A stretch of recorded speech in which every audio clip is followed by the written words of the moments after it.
अपनी आदतों को बदलें। एक समय का बात है, एक आदमी ट्रेन से कहीं जा रहा था। उसके पास कीमती हीरो की पोटली थी। उस आदमी को 2 दिन और 2 रात ट्रेन में गुजारने थे, क्योंकि उतना उसको सफर करना था और उसे कहीं पहुंचना था। कहानी शुरू करने से पहले आपसे अनुरोध है कि वीडियो को लाइक और चैनल को सब्सक्राइब जरूर करें। तो चलिए शुरू करते हैं। सफर के पहले ही दिन एक चोर की नजर उस आदमी के हीरो की पोटली पर पड़ गई। अब चोर ने दिमाग लगाया और एक बड़ा सा बैग लेकर उसे आदमी के पास जाकर बैठ गया और उस आदमी से मीठी मीठी बातें करने लगा।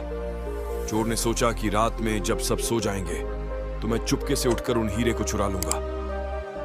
यह सोचकर चोर बड़ा ही खुश होने लगा। जब शाम का वक्त हुआ, 7 या 8 बज रहे थे, तब चोर सो गया। क्योंकि उसे रात में जागना था और हीरे चुराने थे, इसीलिए वो जल्दी से सो गया।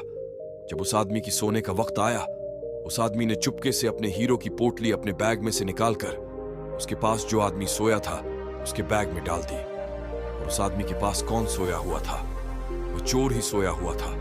ये सब करने के बाद वो आदमी आराम से सो गया। रात के जब 2-3 बज रहे थे, तब वो चोर उठा और उसने देखा सब लोग सो गए हैं। फिर उसने उस आदमी के बैग को अपनी तरफ खींचा और उस बैग को पूरा चेक कर लिया। उस बैग में कुछ नहीं मिला। वह परेशान हो गया। सारी रात उसे आदमी के बैग को चेक करने के बाद जब उसे कुछ न मिला, तब उसने देखा कि सुबह के 4 रहे थे। तब वह सो गया। उसके सोने के बाद वह आदमी उठा। उसने अपने हीरो की पोटली उस चोर की बैग से निकालकर अपने बैग में वापस रख ली। जब सुबह हुई और वो चोर सोकर उठा, उसने देखा कि हीरो की पोटली तो उस आदमी के पास ही है।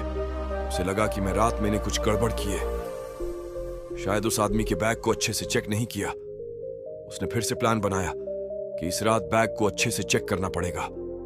वो चोर फिर से शाम होती ही 7 बजे जल्दी से सो गया और उस आदमी ने फिर से अपने हीरो की पोटली को अपने बैग से निकालकर उस चोर के बैग में डाल दी। चोर रात में फिर से उठा, उस आदमी के बैग को खींचा, फिर से ढूंढने लगा, लेकिन हीरे नहीं मिले। वो परेशान होकर फिर से सो गया। वह आदमी सुबह के 5 बजे उठा, अपनी हीरो की पोटली चोर की बैग से निकलकर अपने बैग में वापस डाल दिया। जब सुबह हुई, स्टेशन आया, वह आदमी स्टेशन पर उतरा तो चोर उसके पास आकर कहने लगा, मैं जिंदगी में कभी चोरी नहीं करूंगा, बस मुझे इतना बता दो कि हीरो की पोटली रखी कहां थी। उस आदमी ने कहा, अरे मूर्ख, तू अपना सुख दूसरों की तरफ ढूंढ रहा था। अगर तू खुद के अंदर जाता तो तुझे सुख जरूर मिलता। अगर तू अपने गिरेबान में झांकता तो तुझे पता चलता कि तू चोर नहीं, मालिक था। वो हीरो की पोटली तेरे ही पास थी। दोस्तों, इस कहानी से हमें बहुत बड़ी सीख मिलती है।